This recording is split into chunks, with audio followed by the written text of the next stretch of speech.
Hello friends, my name is Preeti. आप देख रहे हैं एग्जाम 10 यूट्यूब चैनल।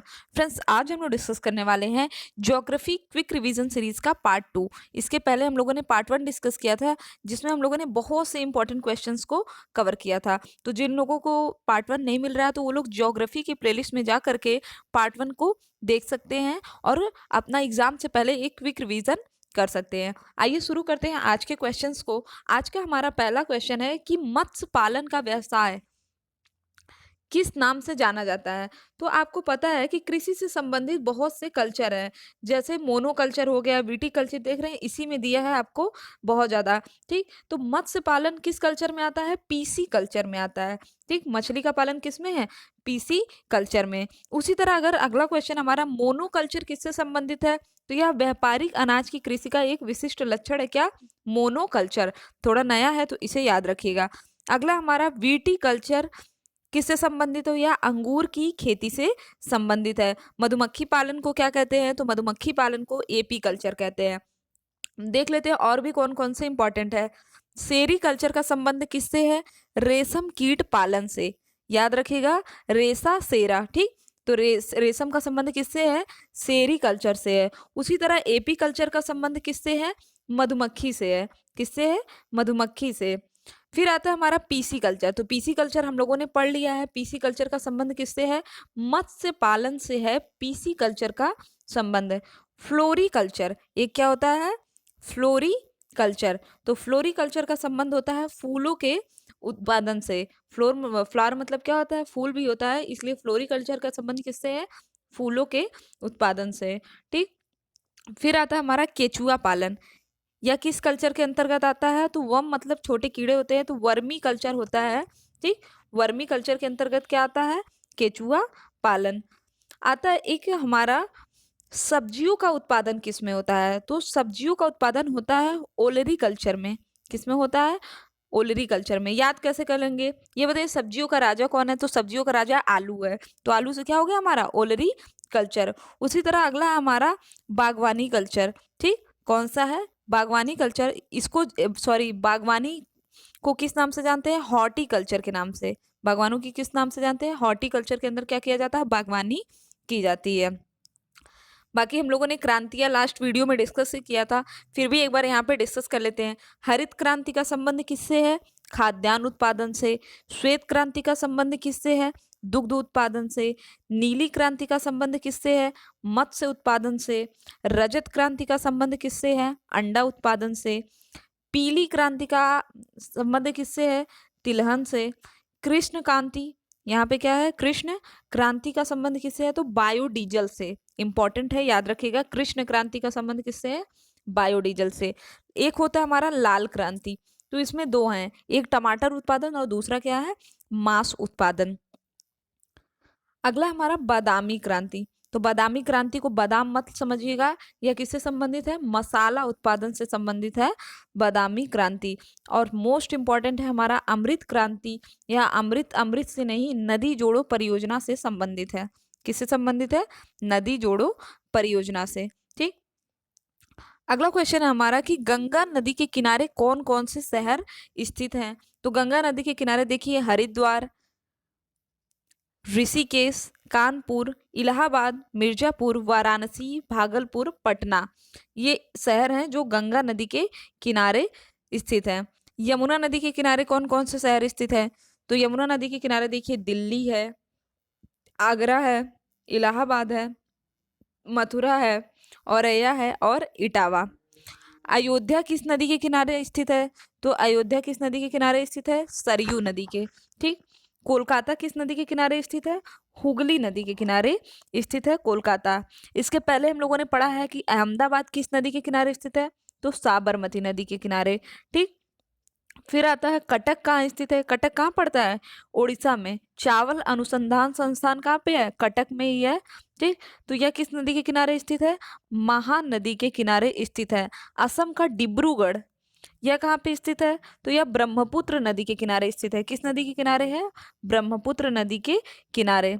कानपुर तो आप लोगों ने पढ़ ही लिया कि किस नदी के किनारे स्थित है? गंगा नदी के, ठीक? एक आता है हमारा जौनपुर। जौनपुर किस नदी के किनारे है? तो जौनपुर है हमारा गोमती नदी के किनारे। जौनपुर किस नदी के किनारे है? गोमती नदी के किनारे। सूरत जो कि सर्वाधिक सबसे ज्यादा डेवलप हो रहा है, यह किस नदी के किनारे है? यह भी गुजरात में ही है, ताप्ती नदी के किनारे है। ठीक, चलिए अब देखते हैं अगला क्वेश्चन। दुग्ध उत्पादन में भारत का कौन सा स्थान है? तो दुग्ध उत्पादन में भारत नंबर 1 पे है। ठीक, दुग्ध उत्पादन पशुपालन से जुड़ा एक लोकप्रिय उद्यम है। इसके हम लोगों ने पढ़ लिया कि दुग्ध उत्पादन के बारे में हमने पढ़ा था कि इसके संबंध किससे है? श्वेत क्रांति से है। और यह किसमें, इसके जनक कौन है? तो वर्गीज कुरियन है। ठीक, संयुक्त राज्य अमेरिका दुग्ध उत्पादन में विश्व में दूसरे स्थान पर है। यहाँ पे हम लोगों ने फिर से देख लिया कि सफेद क्रांति का जनक कौन है? डॉक्टर वर्गीज कुरियन। डॉक्टर वर्गीज कुरियन गुजरात के सहकारी दुग्ध विपणन संघ के संस्थापक थे। अमूल ब्रांड दूध का एक ऐसा ब्रांड है जिसे ऐसा नहीं, कोई भी भारतीय ऐसा नहीं जो ना जानता हो। तो यह भारत का एक दुग्ध सहकारी संस्थान है। ठीक, यह गुजरात के आनंद में स्थित है। अब क्वेश्चन आ गया हमारा किससे? अभ्यारण्य से क्वेश्चन आ गया है। तो अब अभ्यारण्य से जब क्वेश्चन आ गया तो एक काम करते हैं, पहले सब का सब अभ्यारण्य देख लेते हैं कि कौन कौन से अभ्यारण्य कहाँ कहाँ पे हैं। जैसे पहला दिया हमारा रणथंभौर चीता सड़न स्थल कहाँ पे है? तो रणथंभौर वन्यजीव अभ्यारण्य कहाँ पे है? राजस्थान में। राजस्थान में और कौन कौन से अभ्यारण्य हैं? तो राजस्थान में हमारा सरिस्का वन्यजीव अभ्यारण्य है। कौन सा है? सरिस्का। और कौन सा है? केवला पक्षी विहार है। केवला देव पक्षी विहार भी कहाँ पे है? राजस्थान में। तो एक बार रिवाइज करें, राजस्थान में हमारा रणथंभौर वन्यजीव अभ्यारण्य, सरिस्का वन्यजीव अभ्यारण्य और केवला देव पक्षी विहार।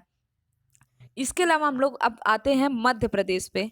कहाँ पे आते हैं? मध्य प्रदेश में देखते हैं। तो जितने भी आपको कृष्ण जी के पर्यायवाची मिले, माधव, कान्हा, बांधवगढ़, ये सब कहाँ पे है? मध्य प्रदेश में।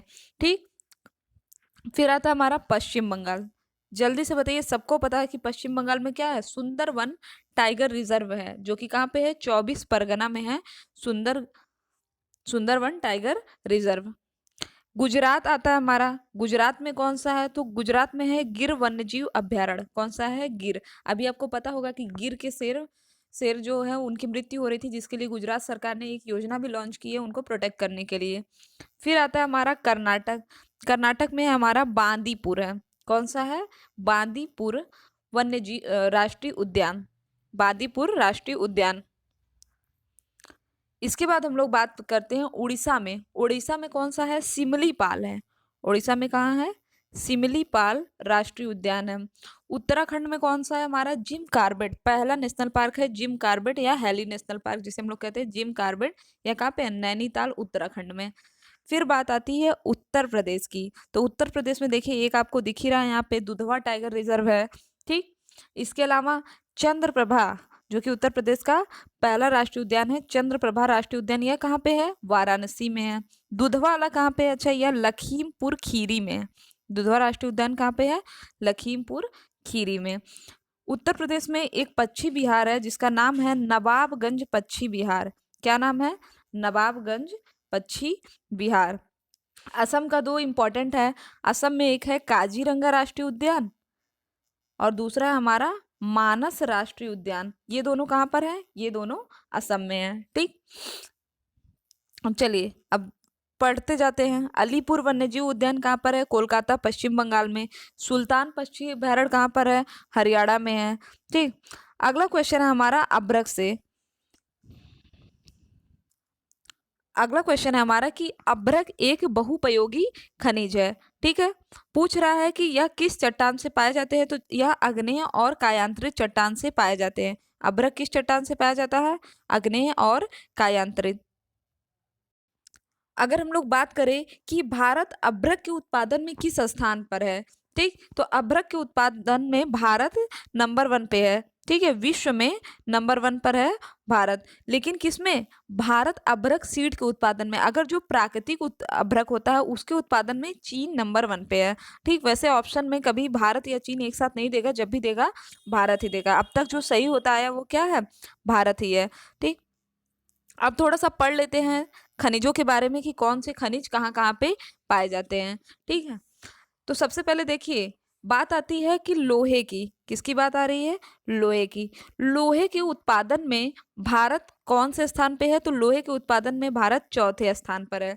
ठीक, याद करिए, लोहे के उत्पादन में भारत चौथे स्थान पर है। और नंबर 1 पे कौन है? नंबर 1 पे है चीन। दूसरे पे क्या है? दूसरे पे है ऑस्ट्रेलिया। तीसरे पे क्या है? ब्राजील। ठीक, भारत में लोहे का उत्पादन जो होता है उसको भारत क्या करता है? जापान को निर्यात कर देता है। ठीक, अपने यूज का रख के उसके बाद बाकी क्या करता है? जापान को निर्यात कर दिया जाता है, क्योंकि जापान में लोहे नहीं पाए जाते हैं। इसलिए जापान भारत से लोहे का सबसे बड़ा आयातक देश भी है।